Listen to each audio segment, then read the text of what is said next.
apa kabar semua? Senang sekali saya Rini Ayuningsih dapat menjumpai Anda kembali dalam program kesayangan kita, Dokter Keluarga, disiarkan dari Studio El Sinta TV dan 95,7 FM Fit Radio Semarang. Seperti biasa, selama 1 jam ke depan, kami akan menyajikan informasi seputar kesehatan Anda dengan tema kali ini mengenai kesehatan anak, yaitu keterlambatan bicara pada anak. Bagi Anda yang ingin bertanya, silakan kirim saja pertanyaan ke email kami di dokterkeluarga@tv@gmail.com dan acara ini juga bisa dinikmati di Spotify Dokter Keluarga.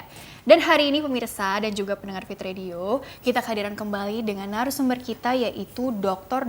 Johannes Edi Siswanto SPAK. Beliau adalah dokter spesialis anak konsultan dari Rumah Sakit Royal Taruma.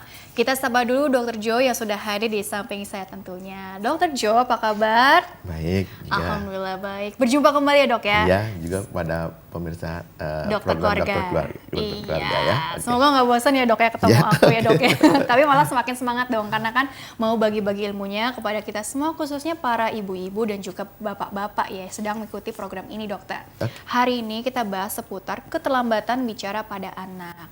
Kalau minggu lalu kan kalau nggak salah kita bahas tentang perkembangan motorik kasar dan halus gitu ya. Sebetulnya bahas tumbuh kembang anak secara spesifik juga sih gitu. Tapi pada intinya begini dokter, kali ini kita bicara tentang keterlambatan bicara pada anak yang dengar-dengar kasusnya ini cukup sering terjadi gitu ya. Datang orang tua dengan keluhan, anak saya kok usia segini tapi bicaranya masih terbatas ya. Jadi khawatir ada masalah juga nih ke belajarnya segala macam. Padahal ini kan lagi masa-masa emas ceritanya ya dok ya, yang mesti diperhatikan. Jadi sebenarnya keterlambatan bicara pada anak secara definisi begitu ya. Maksudnya ini apa sih dokter? Ya, tetap kembali ini sebetulnya adalah kita bicara masalah tumbuh kembang. Ya, tumbuh kembang kemarin kita sudah bicara mengenai keterlambatan motorik, kemudian halus ataupun kasar. Kemudian saya sampaikan juga ada keterlambatan mengenai bahasa, bicara atau kognitif kepandaiannya. Dan kemudian kita memasuki juga ranah mungkin nanti perkembangan sosial. Ya. Nah kalau kita lihat perkembangan bicara itu tentunya namanya keterlambatan bahwa kegagalan si anak dalam masa kembangnya ini untuk bisa melakukan tindakan atau dalam hal ini berbicara, kemampuan berbicaranya sesuai dengan umur yang seharusnya. Nah ini memang masalah bahasa bicara ini kadang-kadang mungkin hampir setiap dokter anak itu pernah katakanlah orang tua tuh bicara atau komplain atau mengeluh tentang bagaimana kok anak saya belum bisa bicara gitu ya? Pasti dia akan jumpai seperti itu karena memang kurang lebih cukup tinggi juga sekitar 5-8% perkembangan anak sebelum usia sekolah itu bisa terganggu karena masalah bahasanya. Sebelum usia sekolah berarti ya kurang lebih sekarang kan usia sekolah sebenarnya kan sebelum 5 tahun tapi kan ada juga masa sekarang pembelajaran usia dini itu juga kan bisa. Playgroup PAUD betul ya itu. Jadi usia dini lah ya ini. Jadi banyak juga kasusnya begitu cukup ya dok banyak, ya. Cukup banyak ya. Tapi sebetulnya begini dokter, kalau dilihat dari minggu lalu yang kita bahas seputar masalah perkembangan motorik kasar dan halus itu kan kita bahas juga sempat ada yang namanya kurang stimulus, ada yang memang ada dari sananya kita ada faktor-faktor istilahnya defek itu ya dok ya. Nah kalau untuk case yang ini gitu ya, ini lebih ke apa? Apakah memang kita harus melihatnya yang nggak bisa satu sisi aja, tetap harus dilihat dari berbagai sisi atau aspek begitu dokter? Ya tentunya seperti yang tadi dikatakan oleh Mbak Rini, memang sebetulnya bagaimana adalah peran tadi lingkungan atau behavior dari orang tua itu sangat mempengaruhi dalam perkembangan anak-anaknya. Ya tentunya kalau ini tidak dibina sejak kecil bahkan mungkin sebelum dia bayi itu lahir jadi masih janin pun kita juga harus bisa memberikan stimulus pada bayinya pada si janinnya apalagi sesudah lahir tentunya banyak hal yang harus kita perhatikan.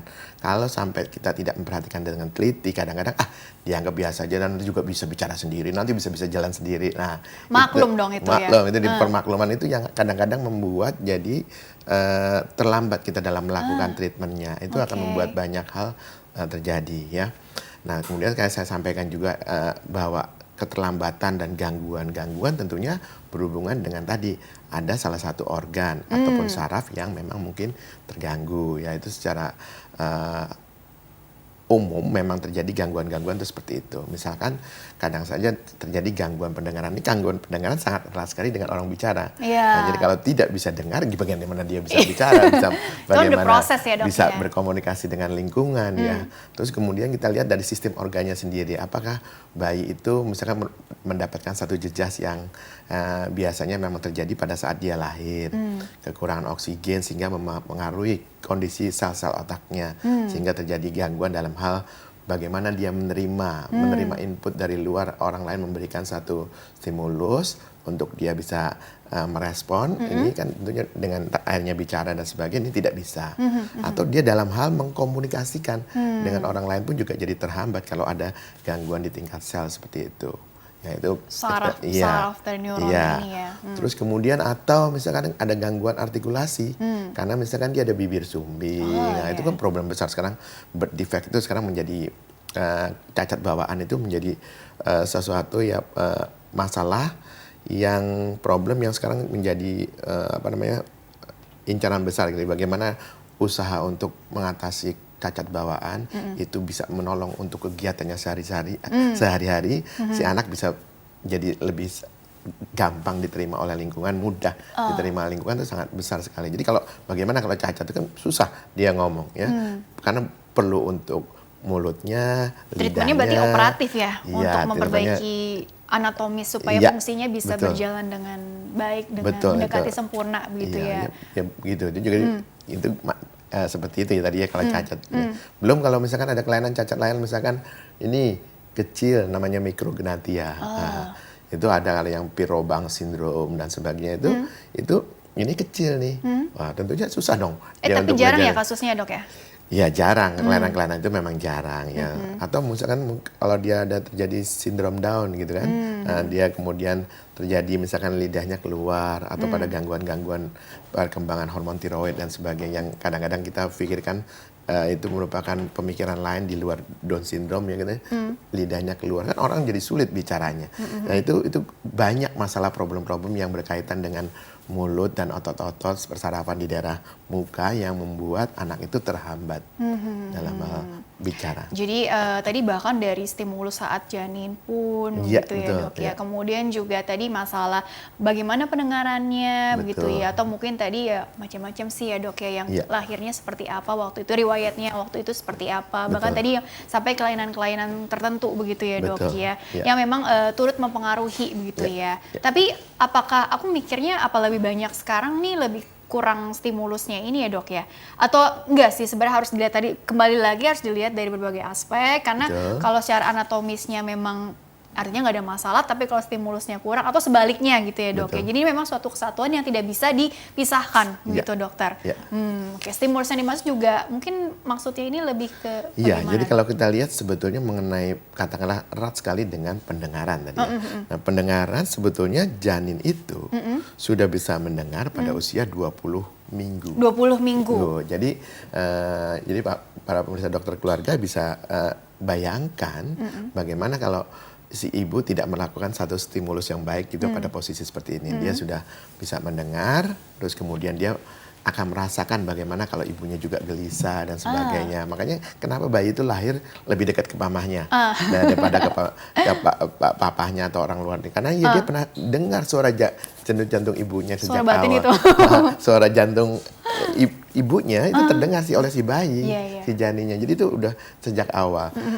Mungkin pernah dengan terapi musik dan sebagainya itu sudah mulai dari sejak antenatal pada saat di dalam rahim pun ini klasik lah, jadi betul-betul dimulai itu sejak awal sejak ini. Kemudian mungkin juga sekarang banyak dianjurkan secara psikologis juga, cobalah papahnya, adiknya supaya bisa berkomunikasi dengan si jabang bayi. Itu juga sejak gitu dari awal loh itu. Apalagi kalau sudah lahir, tentunya kita harus banyak memberikan stimulus buat bayi. Lihat perkembangan milestone-nya dari perkembangan bicara. Jadi stimulusnya udah sejak dini sekali begitu ya. Oke. Jadi dia berlatih untuk, walaupun mungkin belum paham sepenuhnya apa sih yang dibicarakan, tapi dia sudah ada proses tadi, mendengar, ada pesan masuk, otaknya langsung menangkap itu sebagai suatu bentuk komunikasi dan dia bagaimana meresponnya gitu ya terhadap orang-orang di sekitarnya atau ya tadilah bentuk bisa macam-macam juga sih bentuk komunikasi itu. Jadi kurang lebih seperti itu ya dok ya. Tapi apakah memang kalau bicara prevalensi gitu lebih banyak ditemukan di kasus usia berapa sih dok gitu yang masalah keterlambatan bicara pada anak ini? Karena kan tadi kita bicara ada milestones juga yang perlu pertimbangkan gitu ya. Ya orang mulai bertanya biasanya pada usia di atas 1,5 tahun orang tuh baru mulai berpikir ini kok anakku belum bisa apa-apa. Terus kemudian apalagi sudah 2 tahun kok dibandingkan dengan anak tetangga, anak sebayanya, gitu ya? Ini kok nggak bisa. Nah itu kadang-kadang kita tidak memperhatikan apa yang terjadi pada perkembangan sebelumnya. Nah mestinya kan selalu dalam gangguan namanya perkembangan itu ada namanya red flags ya. Red flag itu tanda yang harus kita perhatikan, tanda bahaya untuk keterlambatan. Ya mestinya kan harus bisa katakanlah babbling, harus pada umur-umur tertentu ya di bawah 6 bulan, kemudian dia harus mampu menunjukkan kemampuannya untuk keinginannya menunjuk atau dia harus bisa katakanlah membeo pada umur kurang lebih 1 tahun gitu. Nah itu harus diperhatikan tuh ininya momen-momennya. Step by stepnya itu gitu ya. Jadi harus cermat ya. Berarti makanya kan kemarin ada kartu khusus misalnya ya atau sebagai guidelines atau pedoman lah ya istilahnya panduan atau apapun istilahnya itu yang perlu dipelajari juga oleh orang tua atau caregiver gitu ya. Barangkali ini anak saya nih sudah sesuai dengan target usianya nggak sih begitu ya? Walaupun kemampuan tiap anak tadi berbeda-beda dan membanding-bandingkan tiap anak tuh juga sepertinya kurang bijak ya. Tapi maksudnya kita butuh lihat juga ini sebagai panduan ini sudah sesuai dengan yang seharusnya atau enggak begitu ya dok ya? Betul. Kan ada buku-buku sebenarnya, ya sebetulnya buku kesehatan anak atau buku bayi yang diberikan oleh katakanlah rumah sakit, bahkan oleh puskesmas sekalipun, itu mudah merata, ada namanya buku kesehatan ibu dan anak digabung jadi satu. Di situ juga disampaikan bukan hanya pertumbuhan saja yang disampaikan di situ, bagaimana berat badan, tinggi badan, lingkar kepala, lingkar lengan atas, tapi juga poin-poin pencapaian, terutama perkembangan di dalam buku-buku itu ya. Pada buku-buku yang lebih komplit itu akan lebih banyak, lebih detail ya. Namanya juga sekarang ini ada buku pedoman untuk bagaimana melakukan stimulasi, deteksi, intervensi dini yang itu. Stimulasi, deteksi, intervensi dini. Jangan lupakan itu ya dok. Bukunya ada itu untuk melihat anak-anak perkembangan sampai 0 sampai 6 tahun. Aduh, tercari deh bukunya supaya makin banyak ilmunya pelajari begitu ya. Tapi ini kan menjadi penting ya dok ya karena kalau artinya ada masalah, ada keterlambatan di bicaranya gitu. Ini artinya dampaknya lebih ke proses belajar. Bagaimana nanti dia dewasa, artinya dampak dia nanti ketika tumbuh dewasa juga artinya jadi panjang nih kalau tidak diintervensi atau distimulasi sejak dini tadi begitu ya dok ya. Jadi memang mengapa sih pentingnya, karena ada sebagian orang tua yang udah nggak apa-apa, jangan terlampau cemas atau khawatir. Kita tunggu aja. Nah istilah tunggu aja ini yang kadang-kadang jadi miss di sini nih gitu dok. Jadi jangan sampai ada kata terlambat karena orang tua jadi memaklumkan tadi begitu dokter. Ya, jadi itu yang dimaksud dengan deteksi dini. Deteksi dininya ini gitu. Pahami tanda-tanda atau gejalanya juga. Red flags-nya ini juga begitu ya dok ya. Tapi dokter sebelum kita nanti bahas lebih detail lagi di segmen kedua begitu ya dok ya. Ini memang arahnya akan sangat mempengaruhi jadi gangguan belajar atau bagaimana dari gangguan bicara ini ujung-ujungnya seperti apa itu? Ya jadi pertama kan memang kita belajar untuk berbicara ya, berkomunikasi juga dengan orang-orang lingkungan sekitar kita. Nah nanti berikutnya itu ada tahapan mengenai namanya belajar. Nah belajar itu bisa membaca, menulis, nah itu bisa terganggu kalau tidak berbicaranya juga tidak baik dengan organ-organ lain juga tidak mendukung seperti tadi pendengaran dan sebagainya. Jadi ini harus betul ditata laksana baik ya. Kalau ada gangguan bicara berarti ada kemungkinan nanti ada gangguan membaca, menulis, dalam berpikir juga mungkin juga terganggu karena posisinya tidak eksklusif di situ aja bicara saja, tapi juga ada bagaimana dia bisa bergaul dengan lingkungan, dengan sosialnya. Nanti kan ada masalah juga bagaimana nanti kalau anak-anak seperti ini akan menjadi stres dengan lingkungannya, mungkin akan dilakukan bullying oleh teman-temannya kalau terjadi gangguan itu pun bisa terjadi. Jadi kalau memang semuanya jadi terlambat ya. bagaimana dia bisa berkomunikasi dan bertumbuh dengan baik kalau dia tidak bisa belajar dengan baik, hanya mulai dari kata-kata yang memang sebetulnya harus bisa dideteksi tadi dari awal tadi. Makanya tadi pentingnya menjaga supaya sesuai dengan milestones-nya ini. Betul, tadi ya dok ya. ya. Baiklah dokter, kita jeda dulu sebentar, Oke. nanti dilanjutkan di segmen selanjutnya untuk lebih detailnya lagi seperti apa ya. Oke, ya. Baiklah pemirsa, jangan kemana-mana, tetaplah bersama kami akan kembali sesaat lagi.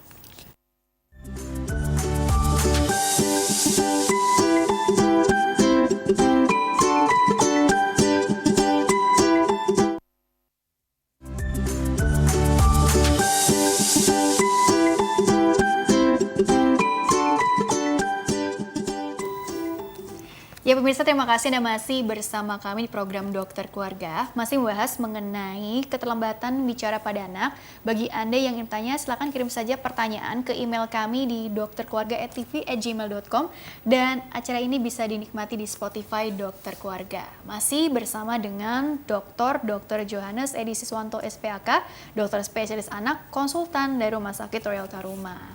Dr. Jo, dilanjutkan kembali ya dok ya. Jadi menarik nih karena di segmen awal sempat membahas atau mention tentang milestones ini ya. Jadi sebenarnya kalau bicara harus step by step nih gitu. Waktu bahas tentang perkembangan motorik kasar dan halus nih, ada yang bertanya, kok anak saya udah bisa ini tapi ada tahapan yang dilompati gitu ya. Betul. Jadi kan sebenarnya begini kan, harus paling tidak seperti naik anak tangga itu ya dok ya. Jadi bertahap gitu ya. Termasuk juga untuk masalah bicara ini begitu ya dok ya. Jadi sebenarnya di usia berapa harusnya nih anak targetnya paling enggak udah bisa bicara apa sih? Kemudian nanti naik lagi tingkatan berikutnya juga seperti apa. Nah, ini apa yang perlu kita cermati sebagai upaya untuk deteksi dini juga ya. Berarti kan prevention juga nih di sini, pencegahan juga ya jatuhnya ya.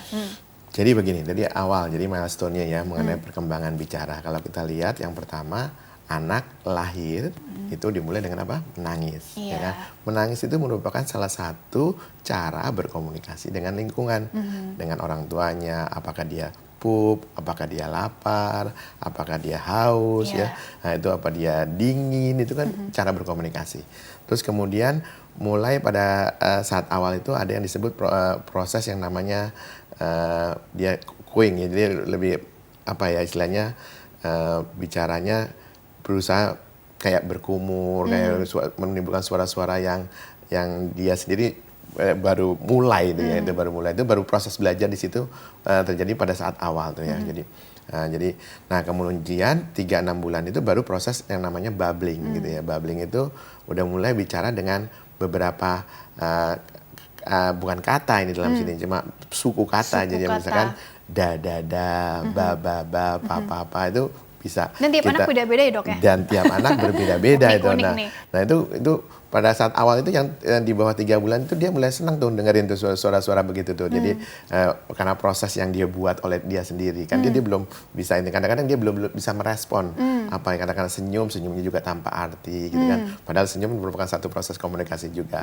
Nah ini dan pada proses di akhir 6 bulan itu dia pun juga harus kalau mulai dipanggil gitu tuh namanya walaupun dia belum ngerti bahwa itu dipanggil namanya, dia minimal menoleh ke arah sumber suara itu, nengok gitu ya? Nengok. Jadi karena dia kan bisa lihat kalau ini anak ini bisa dengar, berarti kemampuan bicaranya pasti juga baik. Tak ada masalah lah ya. Iya betul, struktur organnya kita lihat bagus atau enggak. Nah ini proses ini diawali pada saat awal, jadi ada cooing, kemudian ada babbling ya. Babbling. Ya jadi hanya tadinya suara-suara yang tidak jelas, kemudian dia mulai dada apa itu pada umur 6 bulan. Jadi hati-hati kalau dia tidak noleh, nah itu mungkin ada terjadi sesuatu. Oh makanya ada pemeriksaan apa untuk masalah pendengaran segala macam di usia yang sedini mungkin baru lahir pun gitu ya dok ya. Ntar ada tes lagi berapa bulan berikutnya gitu ya dok ya. Nah dia nanti akan lagi naik pada proses 6 sampai 12 bulan ya. 6 sampai 12 bulan kalau kita lihat pada usia 6 sampai 9 itu ya mungkin dia udah mulai coba mengerti ya mengenai proses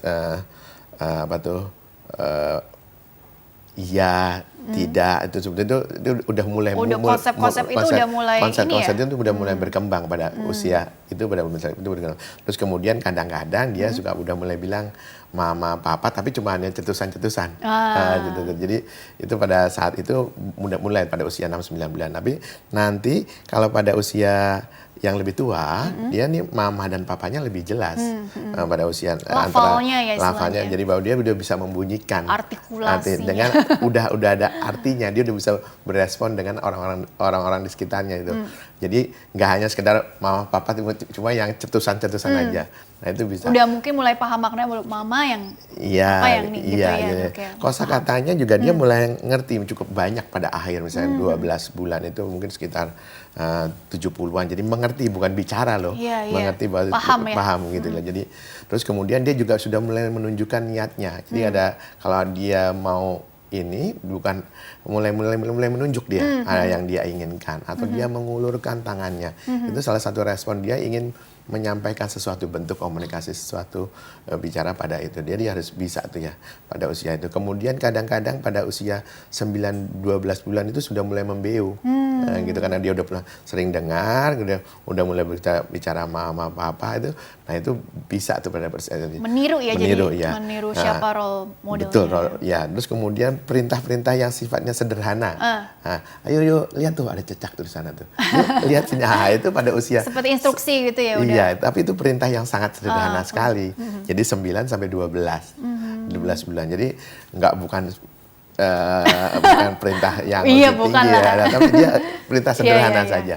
Ya, jadi konsep pada umur tadi mengenai ya dan tidak itu pada umur 6 sampai 9, kemudian pada 9 sampai 12 tadi dia udah mengerti dia perintah sederhana itu. Jadi di sini tanda banyak kalau dia tidak mendengar sama sekali kalau kita panggil dan kemudian belum bisa mengucapkan tadi kata mama atau papa itu, mungkin kita harus mulai hati-hati ya. Kemudian tidak merespon terhadap lingkungannya tadi, tidak berusaha mengulurkan tangan atau itu hanya cuma berusaha menggandeng, bukan menggandeng pada usia yang lebih tinggi itu, mengulurkan tangan tadi itu udah mulai kita harus hati-hati di situ bahwa ada suatu terjadi keterlambatan ya mungkin yang harus kita waspadai ya. Nah, kemudian kalau meningkat yang lebih tinggi ya, meningkat yang lebih tinggi tentunya pada usia antara tadi kalau 12 berarti kurang lebih nanti 12 sampai 18 bulan ya. 12 sampai 18 bulan misalkan pada umur 15 dia sudah mulai ada beberapa patah kata. Misalkan beberapa kata yang dia harus mulai bisa itu di situ. Dikatakan bisa antara 3 sampai 5 kata dia udah mulai harus bisa pada 3 sampai 5 kata hanya ya dikit sekali itu 3 sampai 5 kata dia harus mulai itu. Terus pada usia 18 kosakatanya yang dia ucapkan sudah mulai lebih bertambah banyak tuh. Mungkin bisa antara 5 sampai 50 itu dia harus bisa tuh. Bisa. Dia harus bisa misalkan kalau ditanya coba lihat di cermin, coba ini apa nih? Ya, coba hidungmu mana? Hidung ada mana? Ya gitu. Jadi itu menyebutkan benda sesuatu yang ada di wajahnya, bagian-bagian organ tubuh itu pada sekaligus usia juga kita lihat kontak matanya juga barangkali ya. Betul, di situ kontak bisa terjadi. Mata, terus juga bagaimana tadi pendengarannya juga. Semuanya sih artinya dia belajar ekspresi juga tadi betul, ya. Betul. Bagaimana kontak. Artinya gini kan ada juga aku berpikir gini, makin kesini kok makin banyak juga ya orang tua yang anak usianya masih di bawah 2 tahun tapi udah diberi gadget. Ini agak melenceng sedikit ya, tapi itu akan ada pengaruhnya juga nggak sih ke masalah bicara juga gitu kan, artinya oke sih diberi stimulus tapi bukan langsung nih, bukan orang langsung dengan caregiver atau orang tua, tapi misalnya ada orang di dalam media atau gawai gitu ya. Ya, jadi itu biasanya mungkin akan jauh lebih bijaksana kalau kita memberikan stimulus mengenai gawai tadi itu pada usia yang lebih tua, jadi di atas 2 tahun. 2 tahun di bawah itu lebih baik sih jangan ya gitu. Itu jadi problem besar tuh dari awal. Jadi stimulus yang diberikan orang tua, orang-orang yang ada di sekitarnya itu akan jauh lebih baik ya gitu. Itu bisa diginikan. Jadi penting ya. Jadi terus kemudian lanjutnya lagi dia perintah misalkan jadi, umur tadi ya. Perintah yang satu langkah misalkan, tolong dong adik ambilkan itu. Nah itu udah mulai bisa tuh. Paham, ya. pada usia-usia itu kurang lebih sekitar 12 sampai 18 bulan itu udah mulai mengerti bagaimana berhubungan dengan ini mamanya, papanya, pengasuhnya dalam hal memanggil itu juga mulai bisa gitu ya. Terus kemudian mulai ada keinginan juga untuk mendengarkan suatu cerita di situ juga mulai. Oh gitu ya, storytelling udah mulai ini ya. Mulai di situ. Walaupun nanti akan waktu 18 sampai 24 mendengarkan tuh akan baik pada usia itu biasanya akan berkembang. Jadi ada yang kita katakan ledakan bahasa. Ledakan bahasa. Jadi dia udah begitu lebih banyak ya, kosakatanya lebih banyak, dia bisa tadi untuk bisa bicara, belajar bicara. Karena gangguan keterlambatan dia tidak bisa mengucapkan 2 patah kata gitu. Katakanlah mama mandi atau main sepeda gitu atau gitu. Itu juga mulai di usia itu udah mulai bisa kan ya. Kalau tidak ada kata-kata aku makan gitu, minum susu gitu itu harus diinikan, harus diperhatikan. Oh, tapi ini artinya tergantung juga dari stimulus dari orang sekitar ya. Betul. Kalau ini kan kita bicara normal ya, bahasanya apa sih kalau di Indonesia ya Indonesia gitu ya. Tapi kan ada juga yang apa istilah bingung bahasa atau apa. Ini masih ada kaitannya nggak atau itu sebenarnya beda lagi sih? Ya itu juga salah satu kendala ya. Jadi sebetulnya kalau kita mendengarkan akan jauh lebih baik. Namanya kita di Indonesia, kita belajar bahasa ibunya, bahasa Indonesia. Jadi anak mulai belajar jadi tidak bingung dengan situasi juga yang ada di lingkungan. Betul. Yang satu misalkan ada yang bahasa Inggris, kemudian udah ada gawainya juga bahasa Inggris. Di sini pembantunya ngomong bahasa Indonesia, bahasa Jawa misalnya. Bahasa Jawa. Bahasa daerah. Terus kemudian ada misalnya ada yang bahasa Hokkien atau Mandarin. Iya, macam-macam. Pusing dok, kakeknya hanya punya, nggak bisa dok, kakeknya dia ngomongnya bahasa sana. Waduh, repot itu. Gitu. Jadi memang itu ada pengaruhnya juga ya dari faktor lingkungan ya. Sangat-sangat berpengaruh bahkan bisa ya. Karena apa yang didengar setiap hari itu proses belajar si anaknya juga gitu ya dok ya. Betul. Oke, jadi bicara seputar milestone tadi ya. Jadi kan memang tahapan-tahapan itu harus dicermati oleh orang tua. Karena kalau sumpamanya terlambat terdeteksi, khawatirnya kan terlambat intervensinya juga terlambat memberi stimulusnya juga begitu ya. Nah ini kita tadi sempat mention juga seputar gangguan belajar begitu ya dok ya. Nah kalau bicara gangguan belajar yang terkait dengan masalah tadi gangguan bicara, sebenarnya apa saja sih yang mungkin sering keluhkan atau ditemukan di lapangan pada praktek sehari-hari? Dokter bisa mungkin share pengalaman yang menjadi cukup problem juga di sini begitu. Gangguan belajar itu. Ya, tentunya sama juga kan kayak tadi, berhubungan juga namanya kita belajar, kita juga diberikan perintah. Nah, saya tadi katakan tadi umur tadi yang kurang lebih di bawah 12 tadi itu perintahnya yang sederhana tadi ya. Hanya yuk lihat sana, yuk lihat sini. Berikutnya lebih tua 12 18 itu perintahnya udah perintah satu kata, tolong ambil gitu. Buang sana gitu loh.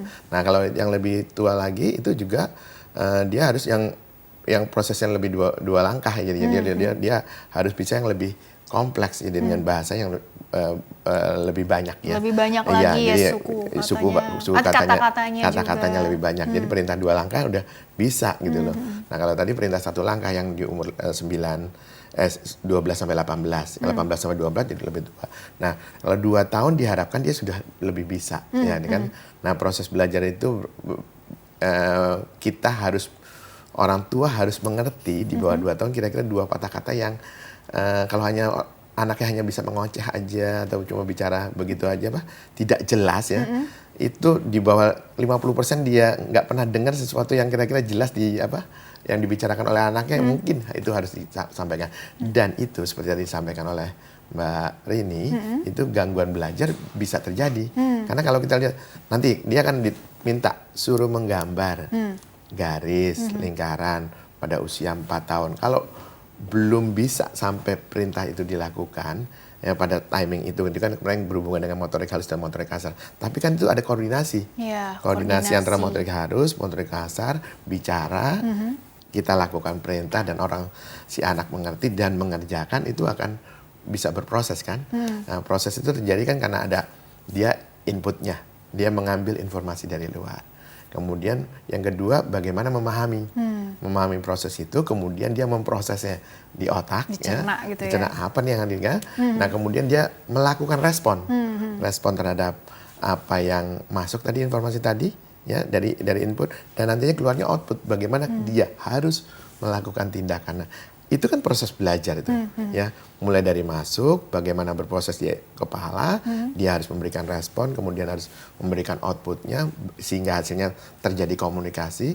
Kalau itu tidak terjadi, proses belajar berantakan. Tapi sebetulnya keterlambatan bicara ini ada hubungannya dengan nanti mempengaruhi kemampuan intelektual si anak secara tidak langsung nggak sih? Atau mungkin bisa aja anaknya pintar, tapi karena tadi gitu, karena ada problem tersendiri yang belum terselesaikan, jadi kurang tereksplor gitu kognisinya atau ya, apa. Bagaimanapun juga kalau kita lihat, ya jadi kalau memang seperti itu, kita harus lihat nih problemnya apa. Yang penting tadi kan saya katakan deteksi dini. Ya, deteksi dini kita kan nggak ke dokter cuma kadang-kadang cuma masalah bicara saja.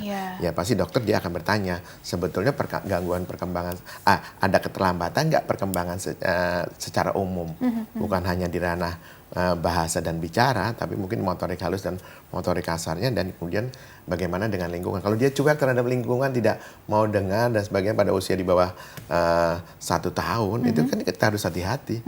Nanti juga akan terganggu itu. Karena harusnya dia mengeksplor lingkungan gitu ya, gitu betul. Itu yang harus.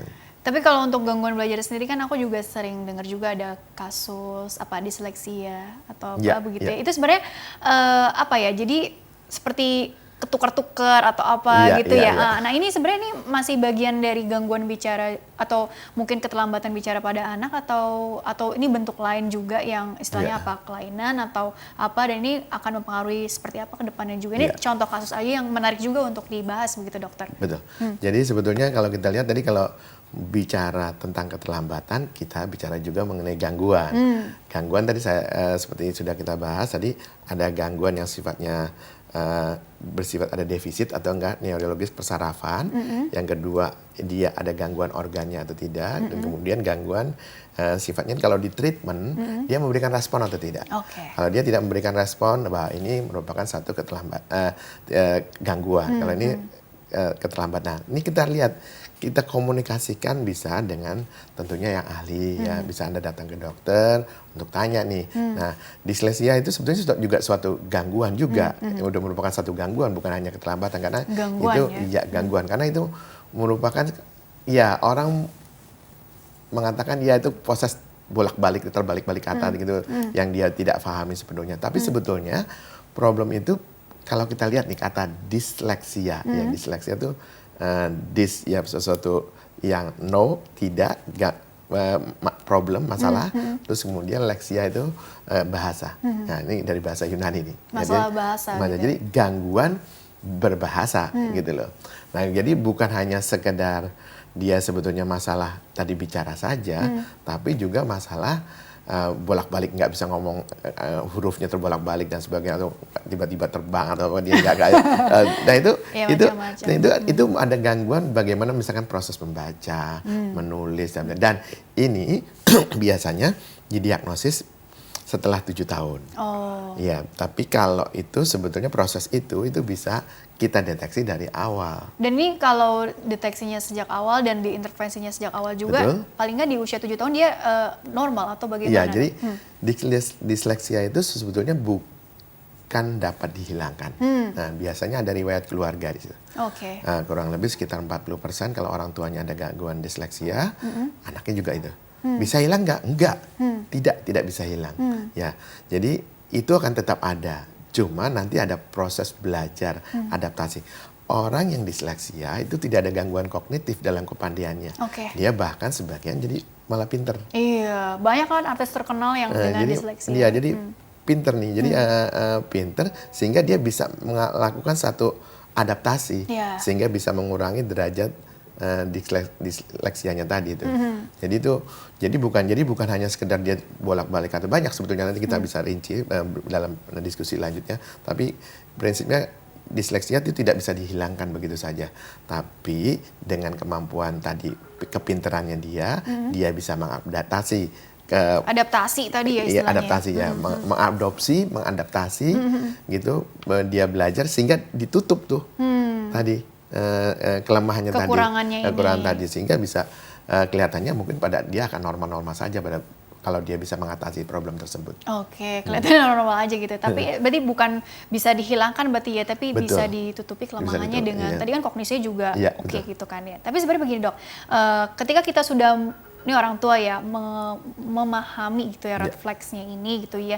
Jadi kan langkah yang paling tepat tadi kan oke lah dibawa ke klinik tumbuh kembang gitu. Dan nanti follow up-nya juga bagaimana dan treatment-nya ini istilahnya di home treatment-nya lah, benar nggak istilahnya? Atau mungkin ya harus tetap bolak-balik ke rumah sakit, mungkin di klinik tumbuh kembangnya juga stimulusnya akan berbeda dong antara yang di rumah sendiri dengan yang pada saat ke rumah sakit ada fasilitas lengkap gitu. Jadi apa saja sih biasanya yang, tapi tentunya dilihat dulu dong ini secara fisik ada masalah atau enggak, di telinganya juga, di mulutnya juga, dan juga nanti stimulusnya juga seperti apa. Jadi evaluasi menyeluruhnya bagaimana itu dokter biasanya? Ya, tetap kita kan gangguan seperti ini sifatnya gangguan yang sifatnya multidisiplin. Nah itu kalau datang ke dokter mungkin tidak hanya datang ke dokter anak tersebut. Biasanya dokter anak dilihat kasusnya sampai sejauh mana keterlambatannya. Tadi dilihat ada masalah keterlambatan atau masalah ini masalah gangguan, dipisahkan. Ada masalah organ atau tidak, dilihat tadi jejasnya di masa lampau. Atau bila tidak ada atau hanya keterlambatan karena gangguan stimulus, behavior perilaku dari orang tua, itu juga akan kita pilah itu. Nanti di sana kita lihat secara psikologisnya, secara neurologisnya dokternya dibedakan. Kalau ke klinik khusus tumbuh kembang itu ada ke dokter psikolog, neurologis, dokter rehabilitasi kan. Rehabilitasi kan juga macam-macam tuh. Pertama dilihat ada kan dia ada beberapa ini terapinya ya, fisioterapi, okupasi terapi, speech terapi, prostotik terapi, termasuk psikoterapi. Jadi banyak hal yang bisa dikerjakan untuk si anak ini bisa belajar. Nah, bagaimana stepnya? Stepnya satu, terutama tentunya kalau memang dikatakan dia memerlukan speech therapy, dia akan dikirimkan oleh dokter rehab mediknya ke speech therapy. Ada tenaga yang belajar khusus 4 tahun untuk bagaimana nih cara ngajarin. Tapi ngajarin kan cuma sejam, dia ngajarin nggak mungkin dong. Jadi dia harus juga mengajarkan pada orang tuanya untuk melakukan home therapy. Di rumah apa yang harus dikerjakan orang tua, karena orang tua diminta untuk juga ngelihat apa yang dilakukan. Oh mungkin ada problem, dia biasanya kadang-kadang disuruh ini nih meniup kekuatan otot-otot, meniup latihan sehari-hari ya. Terus bicara di depan cermin. Nah itu bisa dilakukan oleh orang tua. Jadi orang tua tuh harus rajin berkomunikasi dengan anaknya. Dimulai. Jadi memang lebih banyak waktu yang harus dibutuhkan untuk mengatasi anak-anak seperti itu. Gitu ya namanya juga proses ya. Jadi ini yang perlu ditekankan. Jadi supaya tetap optimis, semangat gitu ya untuk home therapy tadi di rumah ya istilahnya begitu ya. Dokter kita jeda dulu sebentar ya. Dilanjutkan di segmen terakhir ya. Baiklah pemirsa, jangan kemana-mana, tetaplah bersama kami. Kami akan kembali sesaat lagi.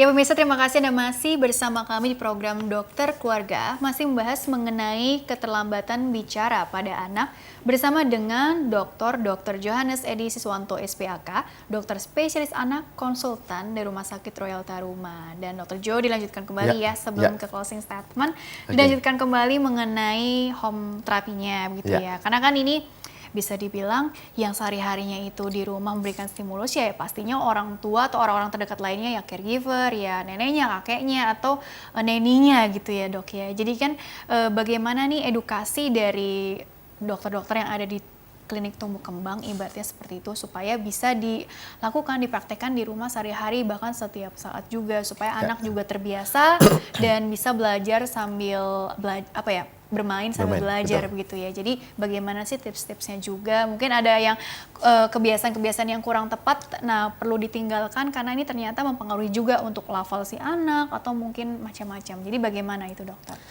Ya pertama tadi seperti katakan deteksi dari orang yang memang ahli. Kemudian baik itu nanti dokternya dengan berbagai multidisiplin, kemudian tadi bisa dilanjutkan oleh tenaga-tenaga yang memang terlatih dalam hal tadi melatih ya.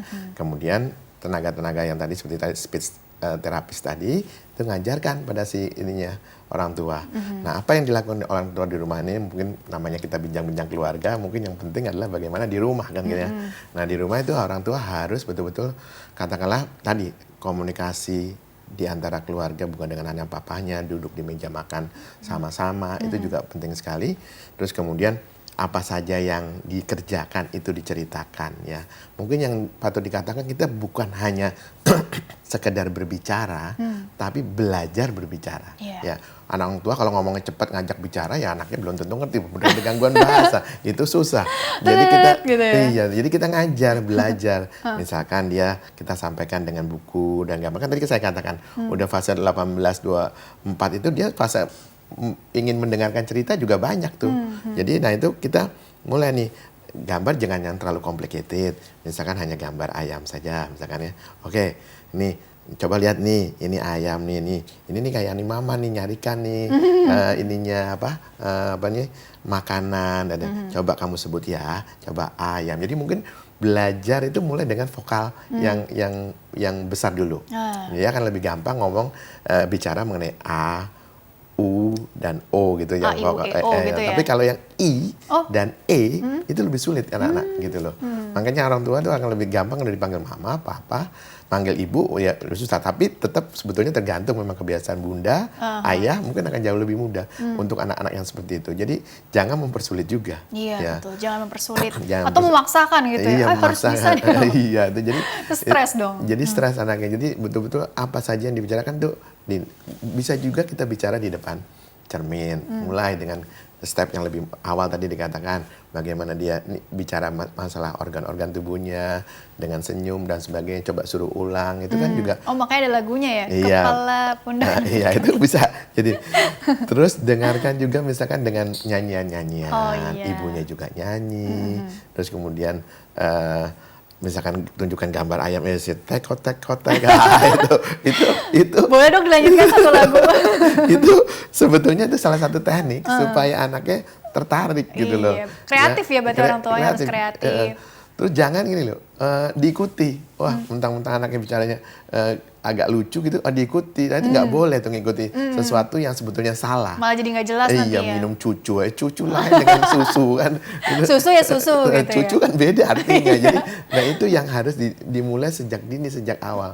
Bahwa orang tuanya harus mampu berkomunikasi dengan benar gitu. Jadi memberi contoh yang tepat ya. Iya, betul.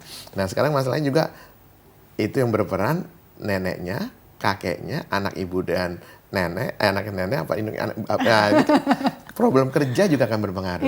Siapa yang ngajari asisten rumah tangganya, pendidikannya akan mempengaruhi bagaimana mengajar anaknya. Nah kalau pendidikan neninya hanya sekedar terlatih, nggak bisa ngajarnya pakai bahasa yang berbeda yang seharusnya bahasa Jawa atau bahasa pusing dia. Nah itu banyak sekali yang harus dikerjakan. Ya. Banyak ditemukan di lapangan seperti itu juga ya dok ya? Itu juga masalah besar itu yang gitu. Oke jadi istilahnya seperti itu ya untuk home terapinya tadi ya dok ya istilahnya memang harus rutin penuh kesabaran juga. Betul, tapi juga tadi lihat juga respon si anaknya juga ya dok ya. Jangan apa ya istilahnya tadi memaksakan juga ya. Kan ada juga yang memang kecepatan belajarnya tuh beda-beda ya dok ya. Ya tadi saya sampaikan jadi bahwa lihat ini anak ada gangguan tidak. Red flag-nya dipastikan ada gangguan tidak. Kalau ada gangguan kita harus hati-hati. Tadi walaupun kita mungkin disleksia juga jarang ya, tapi tetap itu nanti bisa terjadi. Itu kan diagnosisnya pada usia yang lebih lanjut. Tapi itu bisa dilihat kejadian itu pada saat awal dia ada gangguan bicara, ada gangguan proses belajar, membaca, beradaptasi, berproses ya. Karena ada sesuatu input yang harus diproses, kemudian harus disampaikan dan berespon dengan lingkungan, kemudian dia menyampaikan maksudnya itu ini harus bisa dikerjakan tuh dan kita amati. Jadi yang penting adalah bagaimana deteksinya. Dan juga tadi tetap ada ini ya dok ya istilahnya monitoringnya juga ini sudah mencapai hasil yang diinginkan atau belum. Betul, itu harus tetap dikonsulkan juga ke dokter anaknya juga. Ini kira-kira sudah sesuai belum atau mungkin masih perlu sedikit lagi dinaikkan atau apa gitu ya dok ya. Karena biar bagaimanapun juga tadi harus sesuai dengan milestones-nya tadi ya dok ya.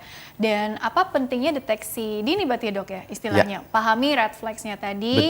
Kalau memang agak ada yang mencurigakan langsung aja dibawa untuk dikonsultasikan lebih detailnya lagi seperti apa ya. Kalau memang bila perlu tadi ada fokus nanti terapi khusus tadi dengan terapisnya masing-masing ya Bisa, dok ya. betul. Kurang lebih seperti itu. Oke dokter, karena waktunya juga kan bisa dibilang kan cukup terbatas ya dok ya. Jadi kan ini sebenarnya kan buat investasi masa depan nih gitu Betul. ya. Jadi bagaimana si anak ini kalau komunikasinya lancar, otomatis belajarnya juga lancar insya Allah, dan nanti masa depannya juga makin cerah, dan secara apa ya, psikis si anak juga tumbuh percaya diri gitu. Betul. Kan kemampuan belajarnya, intelektualnya juga insya Allah bagus juga gitu ya dok ya. Ya. Jadi kesimpulannya apa sih dok yang bisa dokter tekankan di segmen terakhir ini Ya. kepada kita semua, khususnya para ibu-ibu muda atau bapak-bapak muda nih yang baru punya anak pertama, tentunya kan lagi rajin-rajinnya mengumpulkan informasi yang Betul, akurat betul, ya dok betul, ya. betul. Jadi apa mungkin kesimpulan yang bisa dokter sampaikan, silakan. Ya, prinsipnya untuk keterlambatan bicara, kita selalu bicara mengenai tadi deteksi dini. Ya, tadi sudah disampaikan oleh Mbak Rini, deteksi dini melihat kemungkinan apakah ada penyimpangan tadi red flag. Kalau red flag itu tanda bahayanya, tanda yang harus bisa diukur, kemampuan yang harus bisa dicapai pada usia yang seharusnya. Kalau itu tidak bisa dicapai, kita lihat itu nanti ada gangguan. Dalam hal ini kita bedakan proses keterlambatan atau perkembangan gangguan, kemudian datanglah ke dokter untuk mendiskusikannya, untuk mencari solusinya. Ya, jadi juga kemudian jangan putus asa, jangan putus asa. Jadi kalaupun terjadi gangguan pun, kalau sampai didiagnosis dokter sesuatu yang mungkin di luar perkiraannya, ada sesuatu dampak sebetulnya yang betulnya tidak kita ketahui, bukan hanya sekedar karena stimulus kita, behavior kita, ada masalah organ dan sebagainya, itu bisa kita atasi sedini mungkin. Karena kalau dengan deteksi dini, dengan stimulasi dini, dengan intervensi dini, dia akan mendapatkan sesuatu yang lebih optimal. Pertama, untuk apa? Untuk bisa menolong dirinya sendiri, untuk bisa berkomunikasi, hidup berdampingan dengan orang lain, dengan masyarakat, sehingga bisa diterima dia. Betul. Ya gitu. Itu yang paling penting. Oke, bagus sekali penutupnya dok ya. Terima kasih dokter Jo telah berbagi ilmunya di sini. Insya Allah mau banyak manfaat untuk orang banyak. Sukses selalu, berkah selalu untuk dokter dan ilmu dokter Jo ya. Jangan bosan-bosan untuk tampil lagi ya dok ya, dengan tema yang berbeda tentunya. Kita tunggu ya. Oke, baiklah pemirsa, terima kasih juga Anda telah mengikuti program ini. Saya Rini Ayuning Tias beserta seluruh yang tugas mohon undur diri dari hadapan Anda. Sekian dan sampai jumpa.